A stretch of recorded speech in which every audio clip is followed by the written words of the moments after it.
Hai guys, Halo, pagi. Thank you banget ya, pagi ini udah ada di studio. Thank you udah mau sharing. Nah, tadi kan kita udah lihat sekilas nih profil kalian, tapi boleh dong kenalin diri langsung biar lebih afdol ya. Mungkin boleh dari Adrian. Oke, thank you ya Gret ya. Pagi ya teman-teman semua. Nama saya Adrian, saya perantauan dari Pekanbaru teman-teman. Ya, saya dulu kuliah di BINUS jurusan IT. Oke, halo pagi teman-teman semua. Perkenalkan, nama gue Suryawinata Fusada. Gue aslinya dari Pematang Siantar, dulu kuliah DKV animasi di BINUS. Ya, biaya nusuk teman-teman. Halo teman-teman, selamat pagi. Gue Willy.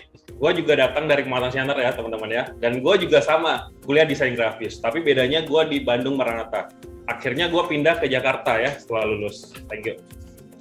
Oke. Kalian kan datang dari luar Jakarta, jauh-jauh merantau ke Jakarta, berani tinggalin keluarga, mungkin teman di sini juga nggak banyak. Ada ekspektasi apa sih guys di Jakarta?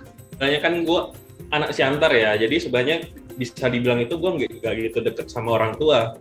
Bukan karena nggak dekat gimana ya, tapi ya gue ngerasa annoying banget aja, setiap hari ditanyain, setiap hari dicari-cari, udah ini belum kan, akhirnya gue pengennya kuliahnya jauhan deh gitu, nggak di Medan, nggak di mana, tapi jadinya di Bandung gitu kan. Dan gue mulai desain itu karena dari kecil itu gue nggak banyak teman, jadi gue sukanya gambar-gambar dan lain-lain. Tapi pas gue kuliah, itu gue ngikut yang namanya satu komunitas yang merubah mindset gue. Akhirnya gue punya visi nih dalam hidup. Akhirnya gue punya mindset yang bagus sih menurut gue ya. Jadi gue pengen punya network nih, yang tadinya gue nggak punya teman, gue jadi pengen punya teman nih satu.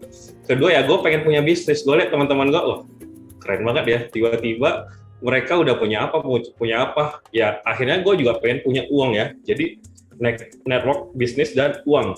Nah itu yang bikin gue itu pengen berubah, dan akhirnya gue rasa di Jakarta kan peluang lebih besar, akhirnya gue ngerantau ke Jakarta, Gret. Oke, Gitu. jadi sebenarnya mau ngambil lapak anak Jakarta ya, Will? Benar-benar. Bisa. Oke, bercanda ya. Oke, boleh Adrian? Oh, kalau gue sih sebenarnya simple sih, pengen pembuktian ke orang tua gitu. Karena waktu itu pas sebelum mau kuliah, orang tuh juga sempat bilang, udah di Pekanbaru aja, di daerah aja gitu, jangan keluar karena kan kalau di daerah kalau bisa sukses kenapa enggak. Cuma waktu itu gue punya prinsip, ya gue pengen berhasil di tanah orang tanpa bantuan orang tua sebisa mungkin. Jadi benar-benar berdiri di kaki sendirilah kalau orang bilang seperti itu sih. Itu kan Gini sih, Gret, kalau gue ke Jakarta itu emang awalnya cuma nomor satu ya, se-Indonesia gitu loh. By the way, itu yang gue dengar gitu loh. Ya, di Jakarta, ya lu tau Jakarta, ngerasain lifestyle-nya Jakarta, ada mall, ya ketagihan dong, ada mall, ya kan ada tempat nongkrong begitu banyak, bioskop, bahkan dulu ice skating ya, kalau di daerah gue kan nggak ada. Jadi akhirnya ya gue mikir, waduh pengen banget nih buat hidup di Jakarta. Tapi gue punya satu prinsip nih, Grit, bahwa kalau hidup di Jakarta itu prinsip yang gue pegang adalah cacing-cacing naga-naga. Jadi maksudnya gini, Gret, kalau misalnya hidup gue biasa-biasa aja, aka mungkin gue bilang, mohon maaf ya teman-teman ya, cacing lah ya, mediocre, hidup biasa-biasa aja, mendingan gue pulang ke daerah gitu loh. Tapi kalau emang kayak tadi gue bilang gue udah memutuskan buat tinggal di Jakarta, ya gue harus jadi naga. Ya sukses lah, Grit, harus sukses lah. Mungkin kalau gini deh, kalau gue bilang sukses dalam segi materi ya minimal punya income 3 digit lah.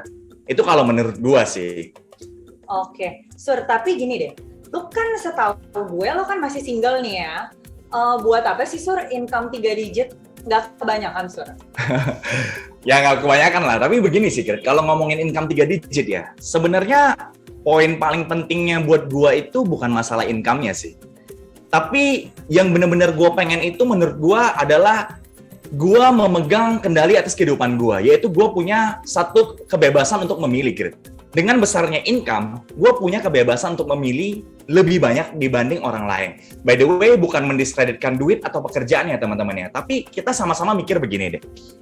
Kalau ada 2 orang ya, satu punya income let's say lah ya, contoh aja 10 juta.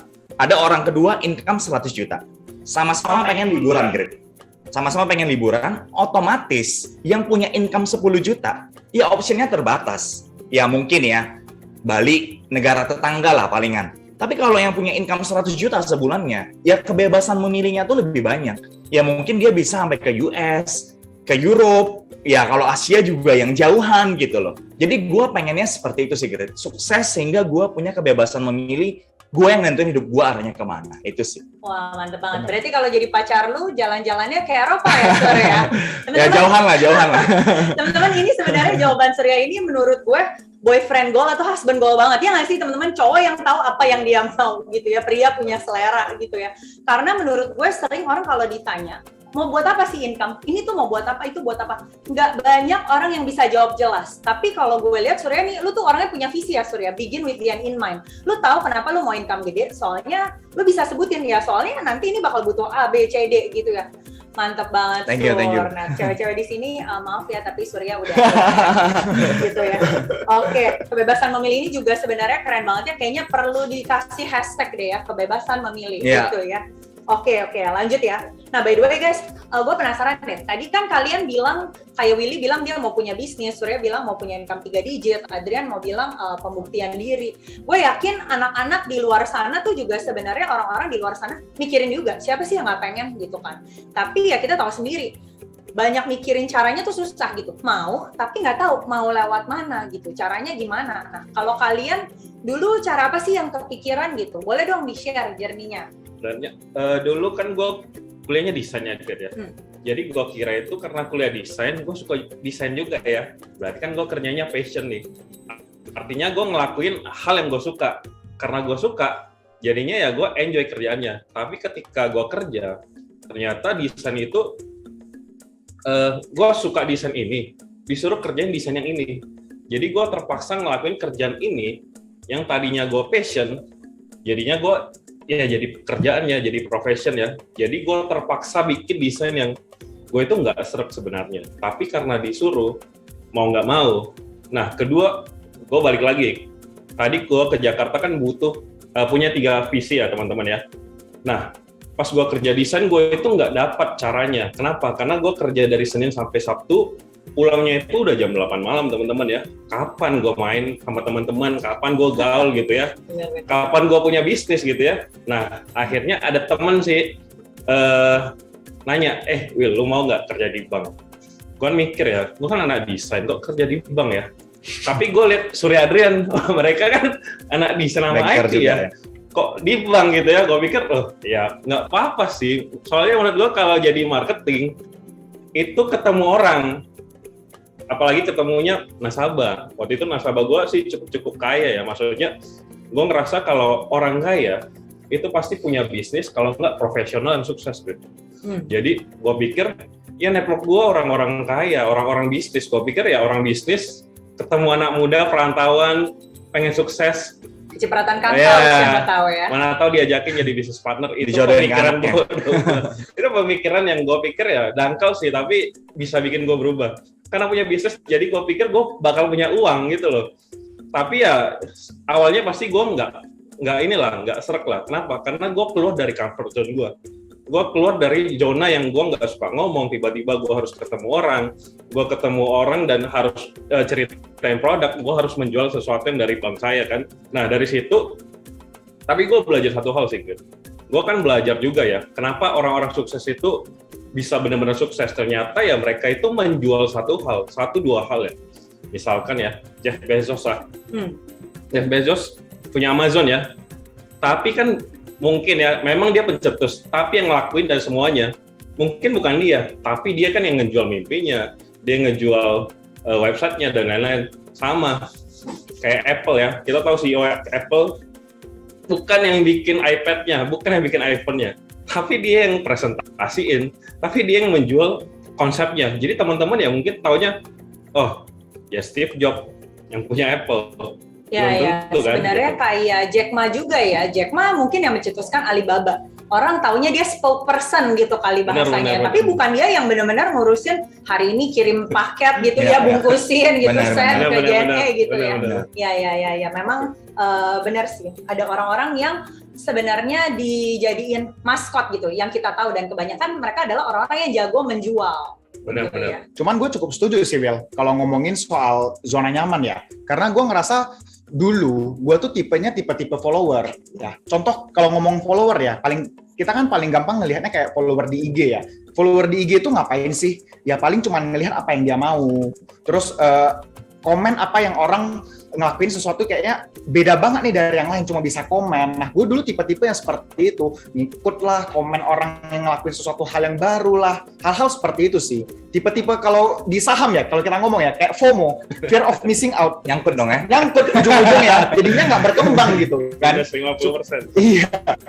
Nah, cuman masalahnya satu, untungnya akhirnya gue sadar gitu. Gue sadar gue tuh nggak boleh jadi tipe yang seperti itu. Gue harus bisa lah ngelakuin sesuatu berdasarkan ide apa yang mau gue lakuin gitu. Kalau gue sih berpikir seperti itu sih. Ya, Oke, benar oke. sih. Tapi bagusnya nih Dri, lu tuh sadar kalau lu tuh tipe orangnya suka ngikut-ngikut gitu. Jadi lu bisa tahu, ibaratnya nih, gue bisa terjebak itu di mana gitu Benar. ya. Ya. Oke, Surya. Tadi ya di Jakarta ya. Sebenarnya begini sih, tadi kan di awal kan gue bilang ya Grit ya, bahwa gue tuh kan pengen ya sukses di Jakarta. Jadi dulu kan gue ngekos di Binus. Ya kalau ngomongin peluang, halal nggak halal pernah lah gue coba. By the way, teman-teman yang di rumah, yang tidak halal tidak seperti yang teman-teman pikirkan ya. Jadi yang tidak halal itu yang common dilakukan anak kuliahan menurut gue ya. Coba-coba judi bola pernah, judi kartu pernah. By the way, gue ketemu Adrian ini juga di meja judi. Jadi gara-gara kita dulu judi bareng gitu loh. Coy Yunfat sama Steven Chow gitu loh ya. Nah jadi ya pernah gitu loh. Jadi sampai bahkan ya dulu akhirnya gue kerja dari desain, gue sampai ke marketing di Bank Bumi Arta. Sampai gini sih Grit, ini gue nggak tahu deh gue pernah cerita atau enggak, tapi ini bener-bener sih. Karena kita kerja kantoran, dulu kan gue sama Adrian nih, jam 8 sampai jam 5. Kita ngerasa, gue ngerasa kayaknya sayang banget nih waktunya, dari jam 5 sore gue pulang kerja, kan gue selalu begadang tuh di Binus. Kerjaannya main game, main Dota ya pada saat itu ya. Main game, tidur-tiduran, nonton OVJ gitu ya. Pokoknya terlalu santai lah. Akhirnya gue cetusin satu ide ke Adrian. Kenapa kita nggak pulang kerja, kan satu kantor. Kita narik ojek gitu loh. Jadi driver ojek online. Oke. Ya gue bahkan bilang sama Adrian, kita kan sama-sama punya motor nih. Kita kita jadi driver ojek online, narik ojek. Kan lumayan, dari Tanah Abang sampai ke Binus. Kalau nemu satu penumpang aja, gratis tuh ongkos kita, ibaratnya kan gitu. Bensin, ya? Benar, dan kalau kita kerjain misalnya dari jam 5 sampai jam 11 malam, yang which is juga kita kebanyakan main, itu bisa berapa penumpang, Gret? By the way, kalau kita jadi driver ojek online pada saat itu ya gue yakin dan percaya banyak banget sih yang mau order, kasih tipnya juga pasti gede. Gitu ya benar. Ya tapi gini sih, Gret. Tuhan baik lah ya. Pada saat itu gue sama Adrian kan emang udah membulatkan tekad mau daftar. Jadi pendaftarannya itu di GBK. Jadi gue sama Adrian udah berencana ke GBK nih buat daftar. Nah ternyata begitu di sana itu ribuan orang yang daftar. Jadi dengan penampilan seperti ini, dulu nggak seperti ini sih ya. Jadi dengan penampilan begitu ya kita mikir kayaknya enggak deh kalau ribuan orang.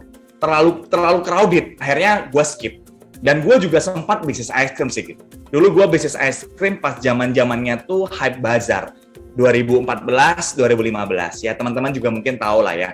Dulu kan hype banget tuh bazar. Mungkin juga teman-teman di sini ada yang pernah lah ya ikutan bazar. Ya, jadi saya jualan es krim sih. Gue jualan es krim sih gitu. Yeah. Jualan es krim tapi ya as you know lah ya. Bazar itu kan sewanya mahal. Jadi ya gue selalu nombok sih. Akhirnya ya udah tutup. Jadi semua peluang pernah gue coba sih, Gret, buat berhasil di Jakarta sih. Yeah. So, tapi pernah nggak sih lu analisa, kalau gue lihat lu kan mau jadi driver Gojek barengan ribuan orang. Es krim di bazar juga sebenarnya udah banyak stand yang maksudnya ikutan gitu. Ya, Dulu ya. kenapa tapi tetap mau coba? Padahal udah banyak yang... Ya. Sebenarnya begini sih, Gret. Kalau gue mikirnya, ya nggak ada salahnya lah buat mencoba. Mumpung masih muda ya. Mumpung masih muda, kalaupun gue coba, gagal, ya at least gue masih punya banyak waktu. Jadi benar-benar ya gue pikir, dan pada saat itu gue pikir gue bakal stand out gitu loh. Ya, kalau jadi driver ojek online sih pasti stand out ya. Penampilan kayak begitu gitu loh. Bintang 5. Iya pasti ya. Nah cuman pada saat itu emang gue pikir, ya mumpung masih muda sih. Mumpung masih muda, waktu banyak, daripada gue wasting time. Dan gue kan anak perantauan, cacing-cacing naga-naga. Naga harus jadi naga sih, itu sih. Jadi gue lakuin sih. Ya, kalau Adrian? Ya, kalau gue sebenarnya apa yang tadi diceritain Surya ya, kurang lebih 90% mirip semua tuh. Bareng ya kan? Karena kan bareng, bareng. udah lama kan bareng. Dari tahun 2013-14 lah Ya, gitu. 13, Udah kenal dia udah cukup lama gitu, sampai sekarang gitu. Ya, kalau mau dibilang cukup berandil lah seorang Surya ini. 90% hidup gue tuh tergantung dari dia nih ibaratnya. Transfer. Cuman kalau mau dibilang ya, yang tadi Surya bilang juga, sempat mau daftar driver online, kita sempat berpikir mau jadi barista, kita sempat berpikir mau jualan nasi goreng, sampai segitunya loh. Karena waktu itu, karena masih umur 20-an ya, 20, 21 gitu. Ngerasa kayak, waktu kalau dipakai untuk tidur, sayang banget. Karena gue ngerasa gue tidur jam 4 pagi, bangun jam 7 pagi, gue tuh masih sanggup. Pada saat itu ya, umur 21. Kalau sekarang udah sakit pinggang. Atau kalau tulang Udah besar gak ya. kuat. Udah nggak kuat. Gitu. Nah, cuman pada saat itu sampai bisa berpikir seperti itu, cuman satu poin penting sih, benang merahnya yang perlu gue highlight itu sebenarnya satu yang paling penting. Gue ngerasa kita itu menjadi 5 orang dari terdekat kita, karena menurut gue komunitas itu penting banget. Karena kalau nggak ada komunitas yang mensupport kita, nggak ada komunitas yang membantu kita untuk bertumbuh, gue bilang sih agak susah sih. Karena gue yakin yang namanya manusia ya, kalau 4 orang ngelakuin sesuatu hal yang bagus, satu ini pasti ngikut. Ya. Karena gue tahu gue tipenya follower pada saat itu, gue mau ikut orang yang benar aja. Gue harus ngikut orang yang benar-benar memang stand out, memang tujuannya tuh jelas mau ngapain. Jadi gue juga bisa menjadi seperti itu gitu. Jadi komunitas tuh menurut gue penting banget. Gitu. Untung lo ikut gue ya, orang yang benar gitu ya, orang yang benar. Iya. Tapi memang gue setuju banget sih ya teman-teman yang tadi Adrian bilang. Kalau kita akan menjadi seperti 5 orang terdekat kita. Kalau 5 orang terdekat kita misalnya nih teman-teman ya, sukanya makan samcan gitu ya, terus nggak suka olahraga, kita pasti ngikut kayak gitu. Tapi kalau kita masuk ke komunitas orang yang suka workout, kita pasti kebawa mau workout gitu ya. Nah, kalau salut banget sih. Setahu gue, kalian tuh background-nya bukan dari keluarga yang susah juga sih. Tapi lo tuh di Jakarta benar-benar berusaha kayak, gue mesti bisa lakuin ini sendiri mandiri, gue nggak minta backing-an dari bokap nyokap gue di daerah gitu ya. Jadi teman-teman kalau saya lihat ya sebenarnya memang mau sukses itu harus berani kerja keras ya, harus gigih gitu ya. Udah gitu harus kreatif ya teman-teman, cari cara. Lihat tadi Surya bilang apa aja ya dikerjain gitu. Ya memang gue percaya banyak jalan menuju ke Roma teman-teman. Kita harus cobain, kita nggak tahu yang mana bisa bawa kita tuh capai ke kesuksesan kita. Tapi baiknya kalau coba itu pakai perhitungan ya teman-teman ya.